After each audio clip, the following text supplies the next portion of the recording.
नमस्कार दोस्तों। आज का हमारा विषय है क्या हुआ जब भगवान भोलेनाथ और नारायण में युद्ध हुआ था। जिस दिन बैकुंठ का नील आकाश तप उठा और कैलाश की शांति में कंपन आया, और जिस दिन ना कोई देव बड़ा था ना कोई छोटा, उस दिन स्वयं धर्म और वैराग्य आमने सामने थे। एक ओर सृष्टि के पालनहार नारायण, दूसरी ओर संहार के सौम्य भोलेनाथ। जब ये दोनों आमने सामने आए तो प्रश्न युद्ध का नहीं, सत्य की परीक्षा का था।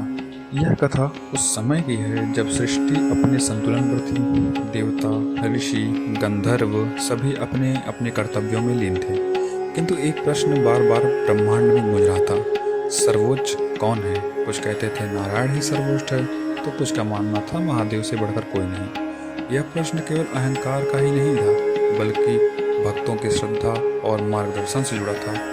नारद मुनि का आगमन। जहाँ प्रश्न होता है वहाँ नारद अवश्य पहुँचते हैं। नारद मुनि यह सब देख रहे थे। वे जानते थे कि जब तक स्वयं भगवान इस रहस्य को प्रकट नहीं करेंगे, भक्त भ्रम में ही रहेंगे।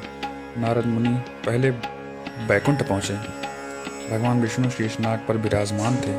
लक्ष्मी जी चरण दबा रही थी। नारद मुनि ने हाथ जोड़कर कहा, प्रभु, पृथ्वी और स्वर्ग में यह चर्चा है कि आप और महादेव में कौन श्रेष्ठ है। नारायण मुस्कुराए। नारद, जहाँ श्रेष्ठता का प्रश्न हो वहाँ अहंकार जन्म लेता है, और जहाँ अहंकार हो वहाँ लीला आवश्यक है। इसके बाद नारद मुनि पहुँचे कैलाश पर्वत। महादेव ध्यान में लीन थे। तीसरी आंख शांत, जटाओं से गंगा प्रवाहित। नारद ने वही प्रश्न दोहराया। महादेव ने नेत्र खोले और गंभीर स्वर में बोले, नारद, मैं ना नारायण से भिन्न हूँ ना नारायण मुझसे, पर यदि भक्तों को समझाने के लिए युद्ध के माध्यम बने तो वह भी लीला ही होगी। निर्णय हुआ, युद्ध होगा, न अहंकार के लिए न विजय के लिए, बल्कि भक्तों को सत्य दिखाने के लिए। स्थान बना क्षीर सागर का तट।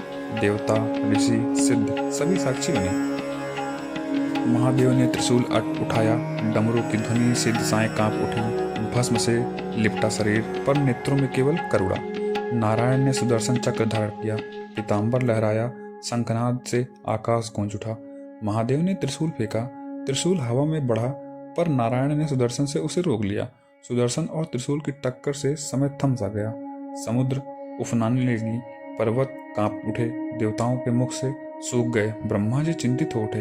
यदि यह युद्ध आगे बढ़ा तो सृष्टि का अंत निश्चित है। तभी महादेव रुक गए।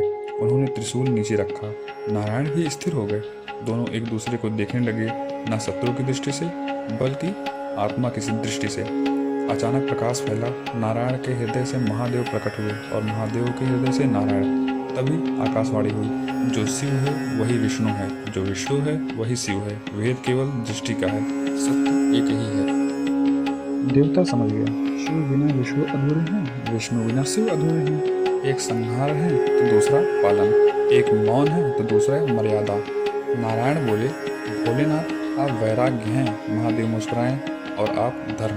दोनों ने एक दूसरे को नमन किया। इस युद्ध का अर्थ यह नहीं था कि कौन बड़ा है, बल्कि यह था, जो राम में है वही शंकर में है, जो शंकर में है वही नारायण में है। जिस दिन भक्त यह समझ जाएगा कि शिव और नारायण अलग नहीं है, उस दिन उसका जीवन ही तीर्थ बन जाएगा। न युद्ध था न विजय, यह तो प्रेम और तत्वज्ञान की सबसे दिव्य लीला थी।